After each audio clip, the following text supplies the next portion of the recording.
Priscila Daledoni e estamos aqui com mais uma obra do PAS 3. Então, se você está no terceiro ano do ensino médio e vai fazer a prova do PAS, fique bastante atento. Caso você não vá fazer a prova do PAS, mas ame poesia, fique atento também, que esse vídeo é para todos nós. Nós vamos falar de um célebre autor chamado Manuel Bandeira, tenho certeza de que vocês pelo menos já ouviram falar, e de um texto muito importante dele, chamado Consoada.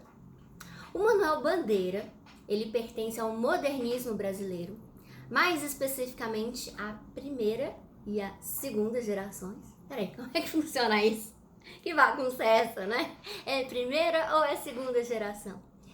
Alguns teóricos, alguns acadêmicos o classificam na primeira geração e outros na segunda. Então, por isso, a gente não vai se preocupar muito com essa classificação na hora da prova. Mas é importante que a gente saiba que, ao mesmo tempo em que ele compactua com os ideais dos Andrades, Mário de Andrade, Oswald de Andrade, ele também traz inovações que são próprias desse segundo momento do modernismo, como as questões psicológicas. Essas questões psicológicas dizem muito a ver com o que o Manuel Bandeira viveu. O que aconteceu com ele? E vejam só, aos 18 anos, mais ou menos, ele foi diagnosticado com tuberculose. E galera, foi uma época em que tuberculose não tinha cura, era um atestado. Falavam assim, olha só, você vai morrer, não tem mais o que fazer. Era desse jeito que funcionava.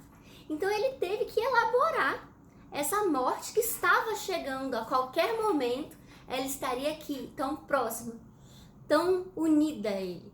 E ele elaborou grande parte dessa questão por meio da poesia. E os agraciados fomos nós, né? É interessante porque bem nessa época, remédios que combatiam tuberculose foram surgindo, foram prolongando a vida dele e ele morreu aos 80 e poucos anos. Nada jovem, pois é. Hoje em dia até talvez seria jovem, né? A longevidade já está bem diferente do que quando a gente falava de Manuel Bandeira no século passado. Mas então, ele traz nesse poema Consoada um pouco desse sentimento que ele tem com a morte. E nós vamos ver que é um sentimento que se difere do que a gente via no segundo momento do romantismo, que falam muito da morte, vocês lembram? Que a morte era idealizada, eles queriam chegar a ela era a solução de todos os problemas, uma coisa bem dramática. E ao mesmo tempo também é diferente da morte do simbolismo, que vem com uma catarse, que vem como um momento de sublimação, inclusive.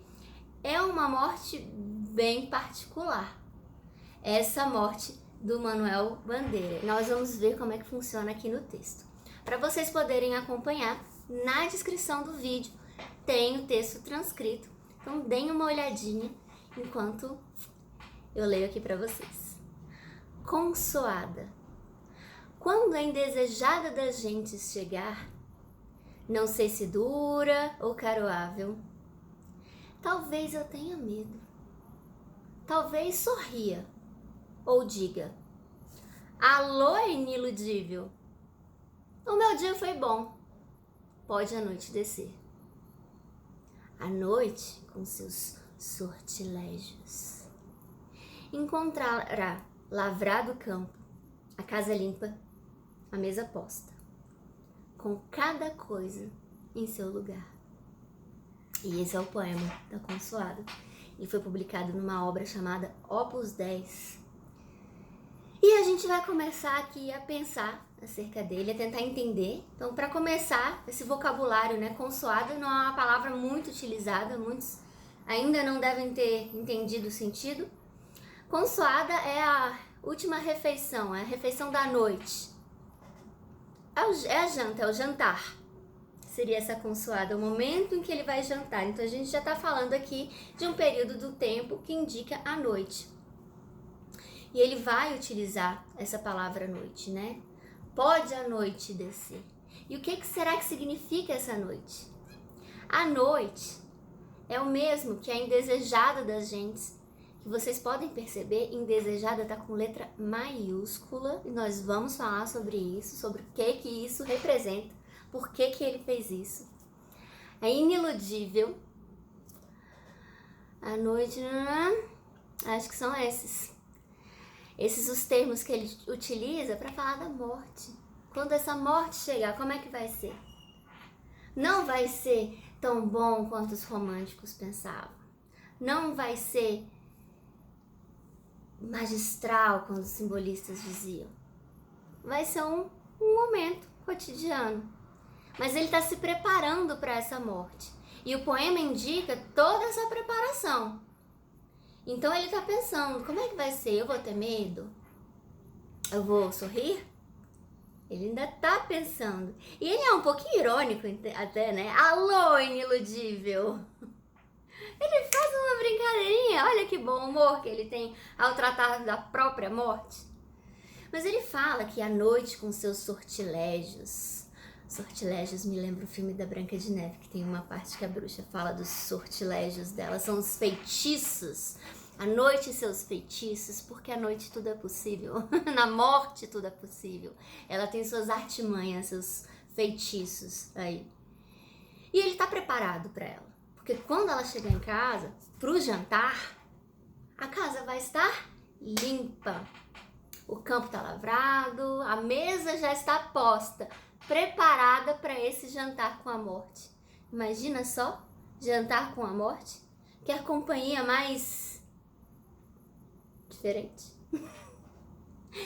Eu não gostaria, eu deixaria essa companhia para um outro momento, bem lá pra frente, assim, talvez uns 150 anos depois. Me diga você, se você já tá preparado para a chegada dessa noite, da indesejada da gente.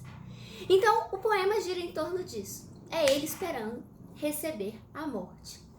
Então, ele começa assim, o título já é esse jantar, né, consoado, essa refeição que ele pensa em fazer com a morte. E ele já começa com um adjunto adverbial, né? Quando a indesejada da gente chegar nesse momento. Então, ele se refere a um período de tempo.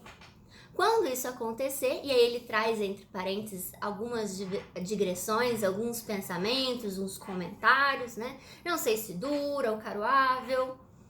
Se a gente não souber o significado de caroável, vamos lá, é o contrário de dura. Dura, pesado, uma coisa para baixo e aqui, ou então mais leve, melhor. Talvez eu tenha medo, então vem aqui a reflexão.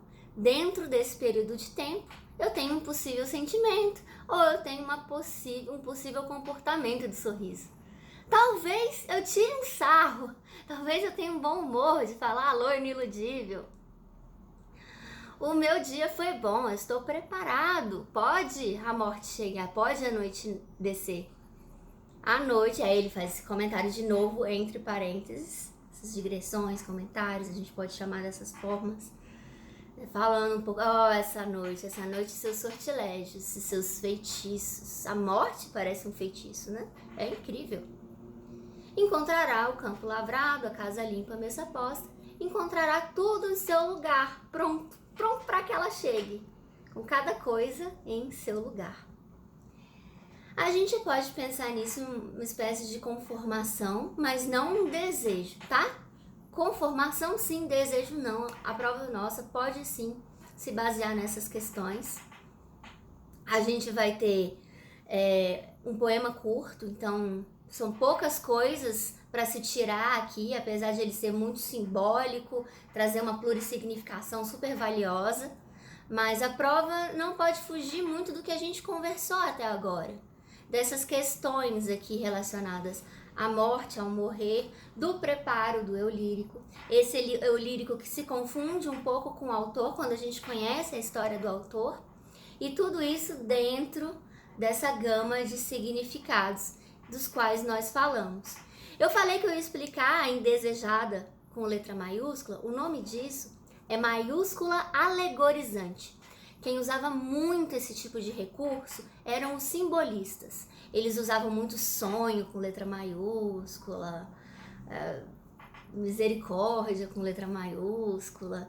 O que é a letra maiúscula? Nós utilizamos em nomes próprios, né?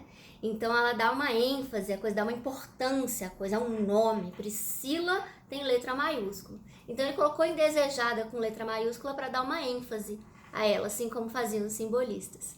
Então ele tem essa licença poética para fazer isso. Não vamos fazer na nossa redação, por favor. Mas o Manuel Bandeira, ele pode. Gente, é isso. Não tem mais o que viajar no texto. Qualquer dúvida, podem entrar em contato comigo, tá bom? Foi um prazer. Inscrevam-se no canal, curtem o vídeo, que assim vocês ajudam demais a gente aqui, tá bom? Até!